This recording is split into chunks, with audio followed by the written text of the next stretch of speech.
Hey guys, it's Jake here. In today's video, what we're going to be doing is we're going to be upgrading, well not necessarily upgrading, but changing one of my woody tubs to match my other 3 woody tubs. Basically a concept like this, but in a larger scale. So we're going to be doing 100 litre containers. I have 3 of them set up now. 2 of them that are exactly like this, and 1 with a red lid. One with a yellow lid. And so what we're going to do is we're going to change the yellow lid into this one, so all 3 of my containers match, and it just looks a little bit better on my eyes. It's a bit of OCD having one container not match. I'll show you them now, and we're going to go through the process of how to set up your woody bin. Let's get into it. So you can see this is what I'm talking about right now. On this side, my little small colonies are all matching, so it's all good. And on this side, well, they're almost matching, but there's one that doesn't. So we're going to make this one, and we're going to make it fit, and we're going to transition these woodies across into this bin. Let's get straight into it. So this is the previous bin, and there's quite literally nothing wrong with it. I mean, it works a treat, it's perfect. The one thing I do have is I've got quite high humidity levels in there right now, and that's not always great. But otherwise, the woodies are all thriving, absolutely thriving. And so we're going to do that. As I said, it's literally just an eye visually thing, is that I'm going to move them across so they're all in a matching container. First step, obviously, we have to add the ventilation to the lid, so we're going to have to cut out, So we're going to have to cut out about a quarter or half of the lid, and then add some fly screen, which we will do. And secondly, to make sure this container is escape proof, we're going to apply some bug or insect stop, otherwise known as Fluon. So we're going to apply a generous layer around the outside. So whilst that dries, we'll prepare the lid. Let's get straight into it. So what we've got now is we've got our Fluon in the container and the paintbrush, which is designated to using Fluon. If you buy Fluon, it does come with a little sponge. However, applying it with the brush is honestly a lot better. I'm going to quickly give this a clean down because the powdered Fluon is in there. But yeah, we're going to apply that. So let's get into it. Now that we've applied our Fluon, you can see the band around the side.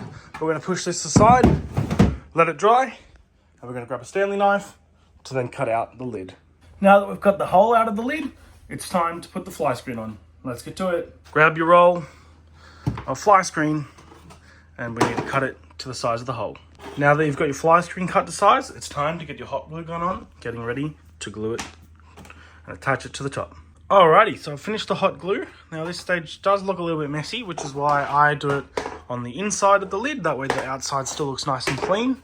And what I do is I actually follow a bead around both sides, the inner side and the outer side, just to ensure that there is no gaps and cracks. And wherever there's a lip like this, I backfill it and make basically a wall that contains it and locks it all down. So that's what we do. Again, you can fill this in. Sometimes I'll do like a zigzag through here. The little strands, they just eventually peel off. But yeah, now this is completely sealed down. It's a bit loose, doesn't matter, but then there is no gaps because it's completely sealed. Our Fluon is dry. We can go to the next stage. So some people opt to leave their bottom of the container empty, that way it's easy for cleaning. But what I actually do is I actually use Yuki mulch, the same substrate I use with my reptiles. First off, it acts as a bit of a barrier. It stops odors. The frass and stuff mix in there. But what I also have, which you can actually see a crap ton of larvae for, is these. I actually have dermestid beetles. Dermestid beetles, whatever they're called. They're called something beetles. And what those little guys do, I can't grab one, is that they actually consume the decaying roaches. So they act as a cleanup crew. What we're going to do now is I'm going to shake off the egg cartons into another crate, into this one here. We're going to see what our yield of woodies is at the moment, and then we're going to get our egg crate into the new container. Let's get to it.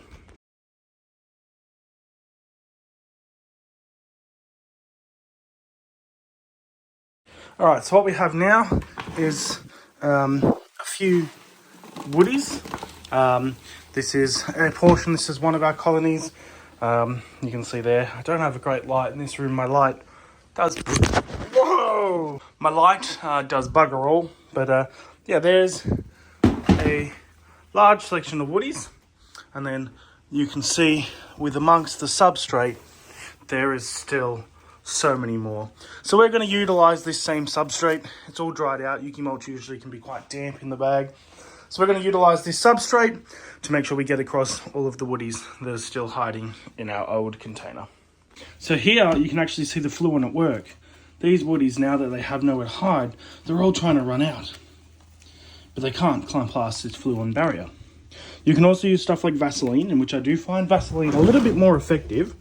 However, if I was to get dirt on it, Vaseline it would stick to and then create a wall for them to climb out. Whereas the fluon does not. Now you can see there is a lot of woodies in here. More than I actually thought, now that I stirred up the substrate. And I think that's another reason that I like to maybe use the Yuki mulch, is that first off, it almost gives them extra layers as well, because they do burrow themselves down in it. Also, because I use the beetles, it is very important to have this layer for the eggs of the beetles to be laid in. Back across to this container, again you see that fluon does the trick. So what we're going to do now is actually put in our egg crate again.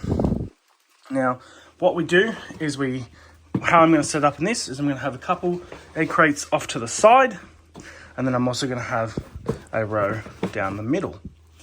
Now, to allow these to stack better, because if you put them down the same way that they're intended to go, you lose a lot of space because the egg crate intertwines. So what I recommend is actually alternating the position, and that way they don't actually lock in as such, like that. So now you can see there's heaps of room down there for the woodies to hide.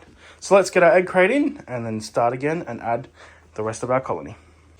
So I'm going to use the camera flash for this, but as you can see now, we've got it laid out. Plenty of egg crate for them to hide it in. You can add anything, whether it be actual old egg cartons. Even toilet rolls are really good, because then actually when they hide in there, you just pull out the roll and you've got a thing of woodies. So here we actually have some dog kibble. And again, the Dermastus or Dermastid beetles, whatever I'm trying to pronounce, actually the larvae really enjoys the kibble, and so do the woodies usually. And you want a nice balance between some protein, carbohydrates, and also vegetation. Now, I don't provide water, I don't spray my enclosures. My insects get their hydration through the food, whether it be carrots and other sort of vegetation. And that's all they need. So, time to add our mass. Now, as I said, this is one colony. I have a few different roach colonies. It is always good to have backup colonies in case, for whatever reason, one of your colonies drop. Now, I must owe a huge shout out to Varanid Bay, Timothy, for helping me out and hooking me up with some excellent starter colonies for my roaches. So, big shout out to you. Link to his channel will be in the description below. Now, let's tip in our woodies. Look at them. Sheesh. Just a few. Now I'm going to do this with two hands to make sure we don't have any escapees. So you might ask yourself, why should I breed woodies? Well, there is tons of different beneficial reasons. First off, they're better than crickets. They don't chirp, so there's no noise. They're a lot higher in protein, and they're actually nutritionally far better than crickets. And they're very prolific, easy to keep and breed. You can see so many little babies. And you can see several babies climbing around now. I have saved a fortune by producing and breeding my own wood roaches, because the crickets I was going through, and almost during summer anyhow, I was spending upwards of $200 a week on crickets. Now that I breed my own woodies, it has saved me lots. I can take out the small woodies for stuff like my little frogs and hatchling dragons and so on. And then the nymphs are also a great source for some larger dragons. And then obviously those adults, those males and females with the wings, are great for the adult dragons and so on. It's also a benefit to have multiple colonies, as I do, to allow also genetic diversity. Having large colonies like this with literally thousands of woodies is great, because then there's going to be endless gene pool pretty much, as they are going to produce with different females, and then those females are going to have babies, and as they grow, you're going to have, again, pretty much endless gene pool. Super awesome. Now, I feed my roaches, again, kibble. and a variety of vegetation, sometimes stuff like lettuce for a bit of hydration, some bits of watermelon, banana, sweet potato, oranges. Oranges is a great food source for your woodies, and for whatever reason, it seems to really get them breeding, as you can see. And this is when you know you've got a healthy population, is you've got babies, and you've also got those nymphs that are morphing, which is that white one there. No, it is not albino. I wish. That would be pretty cool. But no, that is a morph. That is a nymph, sorry, that has just actually molted and is now going to its soft stage to where it then will harden up again and then turn back to being brown. So super easy, very cost effective. You can get these storage containers from Bunnings, obviously for dirt cheap. I like to use the 100 litre containers, especially, I mean, you've seen the massive woodies that I just put in here. Now, some people just leave the tops open like this, and I very well could if I wanted to. However, just for that added bonus of keeping them contained, I do prefer to use a lid. The next thing is, where I store my woodies, I actually have them on heat mats. And what that allows me to do is maintain a steady temperature of around 28 to 30 degrees, which is optimal for these guys to breed. Now, I often get asked, what if my woodies get out? What of it?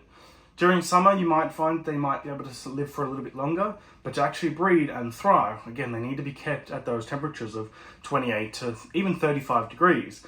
They're a tropical roach and don't survive, especially not in winter, down here in Melbourne where I am. So that is not a concern that I have. I've definitely dropped a few here, there and there, and I have bred and kept woodies far longer than when I've just recently set up this selection, and I've never had an infestation of woodies. So honestly, don't stress about that. What I do to prevent this is I actually use a bucket with a layer of the fluon around, and I put my my woodies in there, and I tongue feed. That way, everything that's been consumed is straight off the tongs, so it's not loose in the enclosure to then multiply and climb out the vents and infestate the home. Again, in which does not happen anyway. But yeah, that's a brief overview of how I set up my woodies. I've got several roaches set up now, several bins full with different colonies. And what I'll also do is alternate between them. I might do a couple months feeding from this bin and then leave that one alone, move to the next bin, and I'll feed from that bin for a bit. And that way my population can continue to thrive and repopulate. If I constantly feed from the one bin, then I'm going to eventually run out of woodies, and my reptiles, I'm going to have to go to the shops and buy some more food, which is going to cost money. So this is a really cost-effective way. I know there are a lot of people that are a bit skeptical about having the roaches in their house. Again, these aren't those European roaches or those ones that can pretty much thrive in any population or any scenario, I should say. Wood roaches, or otherwise known as speckled lobster roaches, are a tropical roach, and you do not have to worry about that. Anyway, guys, thank you so much for watching. Hopefully this video was somewhat educational to allow you guys to start breeding your own woodies at home. I definitely recommend it, and you're going to save a lot of money in the long run. Thanks for watching. See you in the next one.